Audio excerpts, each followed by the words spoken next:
नमस्कार, ये स्त्री वाणी है। अब आप पारुल बंसल से साहित्य समाचार सुनिए। महादेवी वर्मा की 118वीं जयंती मनाई गई। हुसैन की पेंटिंग बिकी 118 करोड़ में।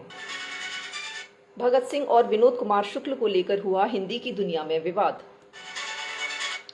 अब आप सुनिए खबरें विस्तार से। छायावाद की अप्रतिम कवित्री महादेवी वर्मा की 118वीं जयंती कल देश भर में मनाई गई। कुमाऊं विश्वविद्यालय के रामगढ़ स्थित महादेवी सृजन पीठ में कल एक समारोह का आयोजन किया गया। हमारे नैनीताल संवाददाता ने खबर दी है कि प्रसिद्ध लेखक देवेंद्र मारवाड़ी ने साहित्य और विज्ञान विषय पर महादेवी स्मृति व्याख्यान दिया। समारोह की अध्यक्षता कुलपति दीवान सिंह रावत ने की। सृजन पीठ के निर्देशक श्रीश मौर्य के अनुसार प्रख्यात आलोचक नामवर सिंह, विश्वनाथ त्रिपाठी, केदारनाथ सिंह, मैनेजर पांडे जैसे जाने माने लोगों ने कार्यक्रम को सुचारू रूप से संचालित किया। 60 के दशक में रामगढ़ में अपना एक आवास बनाया था, जिसे उनकी स्मृति में एक सृजन पीठ में तब्दील कर दिया गया। कल समारोह में कई कवियों ने काव्य पाठ किया। स्त्री दर्पण ने महादेवी वर्मा के जीवन पर एक ऑडियो नाटक तैयार किया है, जिसे आप स्त्री दर्पण के पेज पर देख सकते हैं।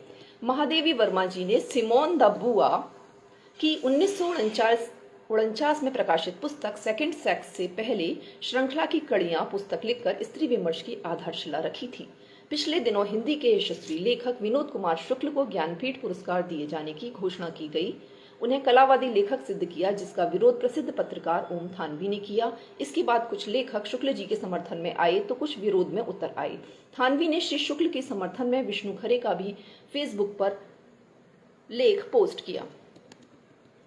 इसी तरह का एक विवाद 23 मार्च को शहीद आजम भगत सिंह की जयंती पर खड़ा करने की कोशिश की गई। प्रसिद्ध दलित लेखक कंवल भारती ने भगत सिंह के राष्ट्र प्रेम को भावुक राष्ट्र प्रेम बताया और कहा कि वे भावुकता में आकर फांसी के फंदे पर चढ़ गए, जबकि उन्हें ब्राह्मणवाद से लड़ना चाहिए था।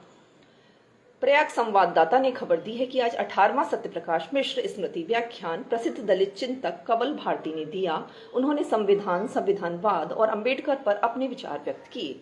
इसके आयोजक चर्चित आलोचक विनोद तिवारी का कहना है कि इतालवी विचारक मैक्यालवी ने अपनी पुस्तक प्रिंस में संविधानवाद की अवधारणा का जिक्र किया था। लोकतंत्र में किसी प्रकार के वर्चस्व और तानाशाही के लिए कोई जगह नहीं होती।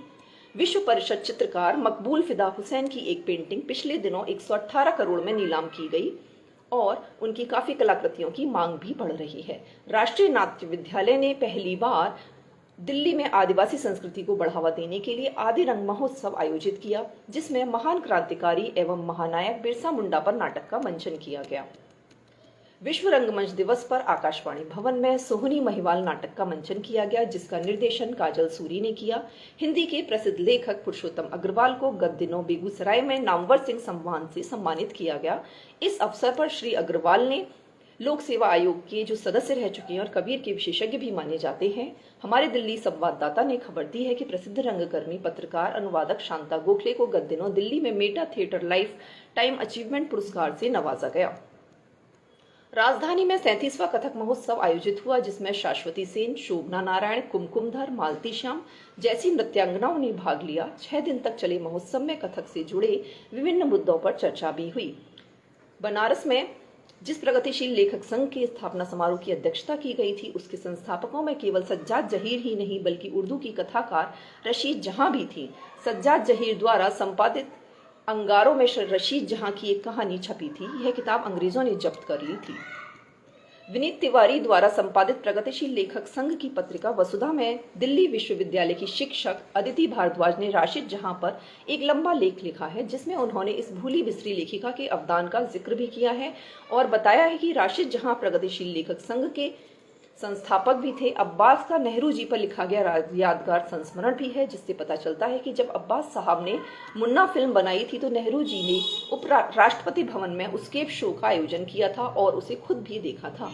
पत्रिका में श्याम बेनेगल के साथ प्रसिद्ध पत्रकार प्रांजॉय गुहा ठाकुरता के साथ एक लंबी बातचीत भी छपी है। साथ ही कई फलस्तीनी कवियों की कविताएं भी इसमें प्रकाशित हुई हैं।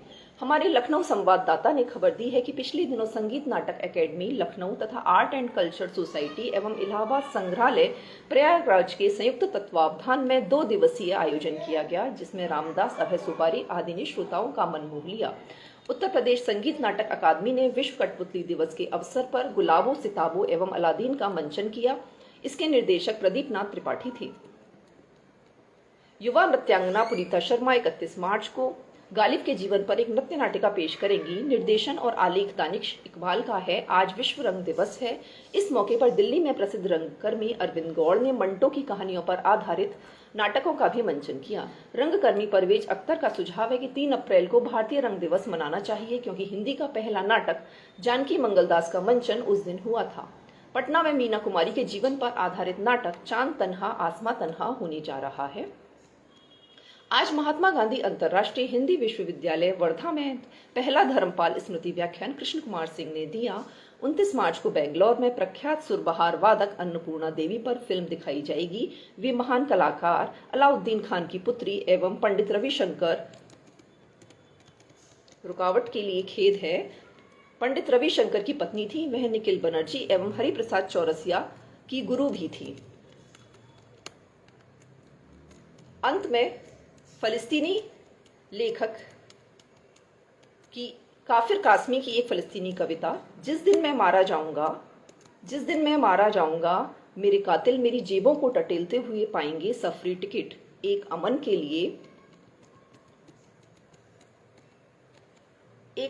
लिए, एक मैदान और बारिश के लिए और एक इंसानियत की चेतना के लिए।